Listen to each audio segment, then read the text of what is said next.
Welcome back to the channel. In this video, I'm going to give you some examples of how a very inexpensive and often overlooked engine part can ruin your engine. And a lot of people overlook this, and it's just a very cheap, inexpensive part ranging from 7 to 25, 30 bucks. You need to look out for this. Do me a favor, if you haven't already, subscribe to the channel, hit that like button, and let's get started. Now, I was riding my dirt bike last night. This is a DRZ 400. I was riding it last night in some traffic, and then the overheat light came on, which is never done before. And then it has a little fan on it. I'll show you here. It's got a cooling fan, so I immediately reached down to see if the fan was kicking on, and I could tell it wasn't on. And then I looked down, and my coolant overflow tank was just filled with coolant, and it was spitting coolant out. And so, a lot of people will instantly, head gasket or something like that. They'll think it's an issue. And I was thinking, when I first felt the fan not on, I thought, I have a bad fan or a bad sensor. Well, let me show you. It's normally just a really easy solution on a lot of these problems when you're diagnosing, whether it be on a car, mower, motorcycle, or whatever. Always check the easy things first. Went to inspect everything. I've gone ahead and taken the tank off because I'm going to do some other stuff, and this will make it easier to do this video. So we got two little radiators right here, and they're connected right here, this tube here, and we got a sensor there and a sensor there, and it just has one fan right here. And so once I opened up, after I let it cool off, you want to make sure you want to let it cool off and everything. I open up the cap and I can see that it's low. All right. Well, I lost a lot of fluid yesterday because my coolant recovery tank was just overflowing and everything else. So it probably wasn't low on coolant until it is now. But the problem is the cap.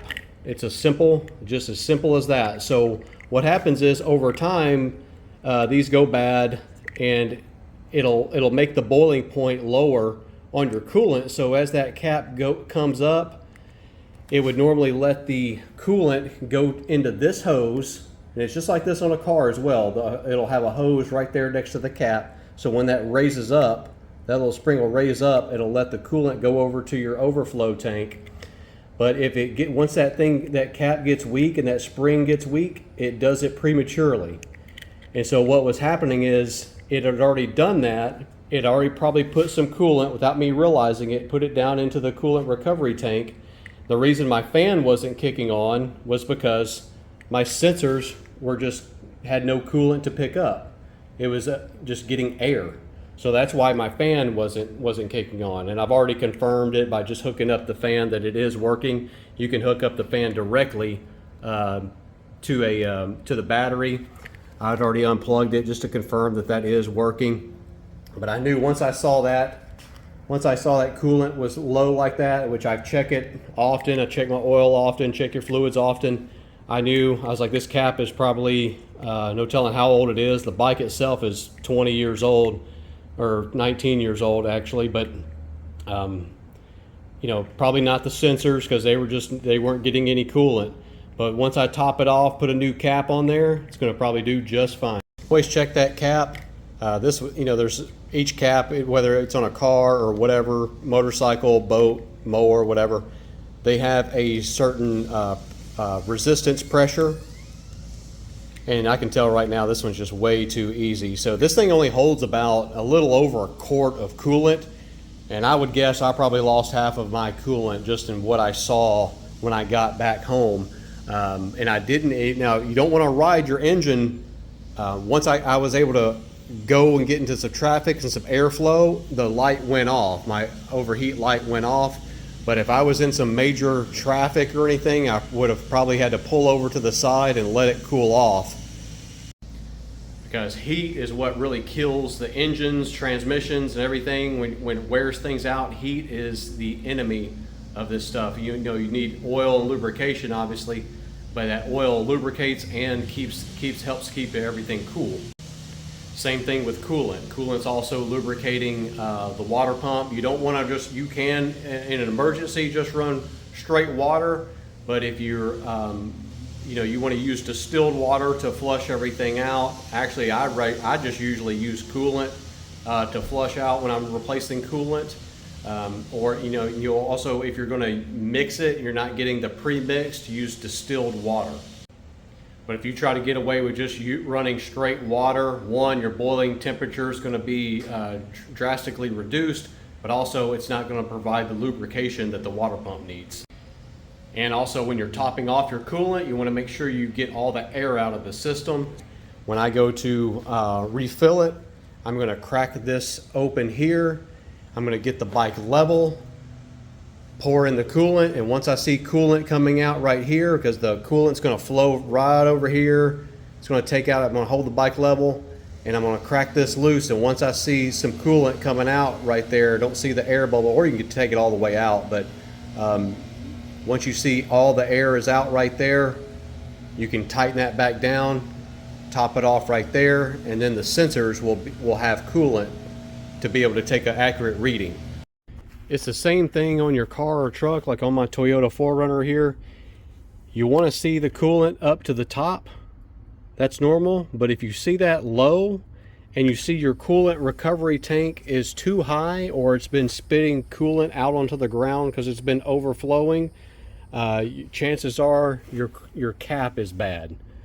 Now, these can go bad as early as 30 to 60,000 miles, 3 to 5 years, so don't be surprised if it goes out within that time frame.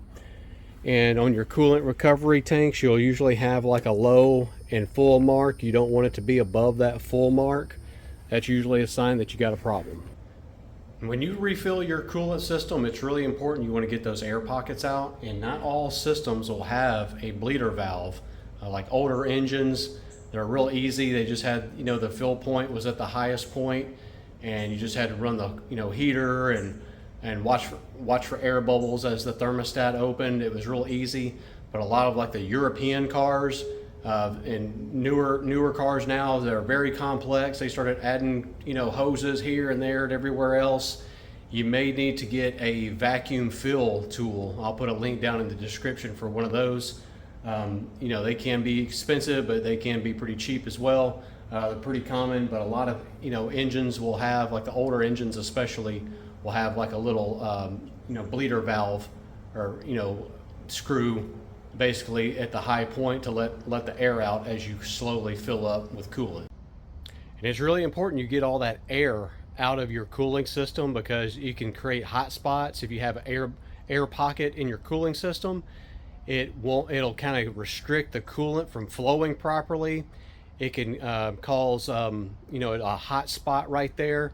If it gets close to like the thermostat, it might give an inaccurate, basically the thermostat won't know the temperature correctly. It might stay shut too long. And air in your cooling system can cause cavitation, where it'll ruin your water pump impellers over time. And also those air pockets can cause, just rapid overheating in certain spots, and it can lead to major problems just by not replacing or checking that radiator cap. That can cause air to get into the system, and that air getting in there can cause all kinds of problems, cause blown head gaskets and everything else. So make sure you check and replace that radiator cap. So don't forget to check that radiator cap and replace it about every 5 years. It'll save you some major engine problems. All right, do me a favor, if you like this type of content, subscribe to the channel, check out my past videos, and I'll have more videos like this coming soon. Thanks for watching.